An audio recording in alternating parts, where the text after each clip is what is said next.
Hello, good evening. Ito, nandito po ako ngayon sa airport. Ito, naka-standby lang po si MJ. Kasi nasira. Hindi naman siya nasira. Ano lang. Nilagyan ko lang siya ng tubig. Ito, oh. Ayan. Nilagyan ko siya ng tubig. Dahil, ano po, nawala na siya ng tubig. Kaya umiinit. Hindi naman siya nanit na lang. Joke lang yun. Kaya naglagay lang ako siya ng tubig para additional sa kanya ng kulang. Ito po ako ngayon sa airport. Ayan. Airtel. Ayan. Port. Ayan po. Oh. Kasama ko si MJ. Hindi naman niya nasira para lang makaparking ako. Ayan. Ayan. Dito po. Ayan po siya, naka-hazard kasi sinadya ko po yan, naka-hazard siya. Ayan. Hindi kasi pwede doon sa airport na mag-standby. Ayan, ito po yung airport dito. Ayan, oh. Paggabi na. Inantay ko kasi si PG nurse na mag-ano po, magtawag sa akin para ano, kung okay na ba yung intern niya. Ito po, oh. Ayan.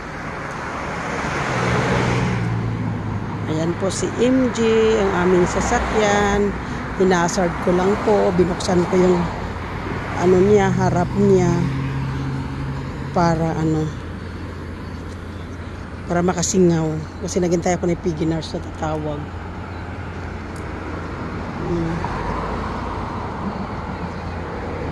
Kasi ano siya, uuwi po siya sa Pinas dahil may problema, laki po siyang problema.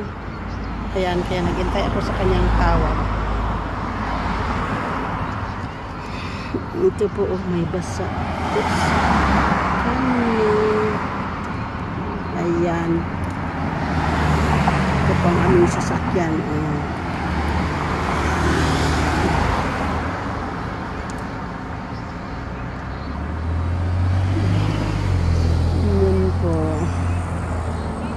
Pero okay yan.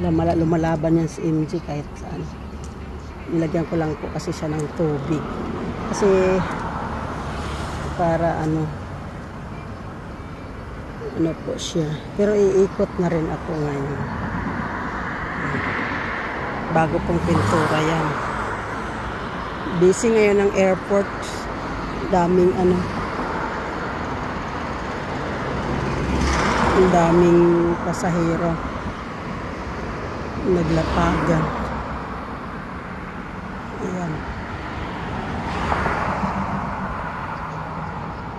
Ito lang po ako rito. Ayan. Pero maging okay din.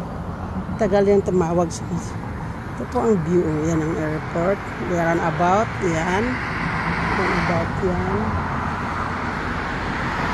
Tapos dito rin runabout. Ano na po rito? 12:35 na po rito. 12:35. Nasaan? Dito sa airport to siya, pero hindi talaga usually sa airport. Dito lang ako sa highway ng airport. Kasi bawal po doon magpa-park.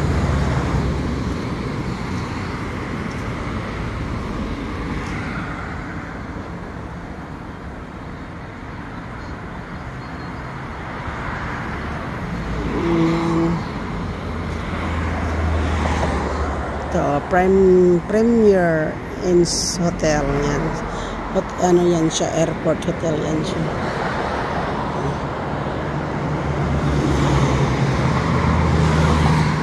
Sige na po, bye-bye na po.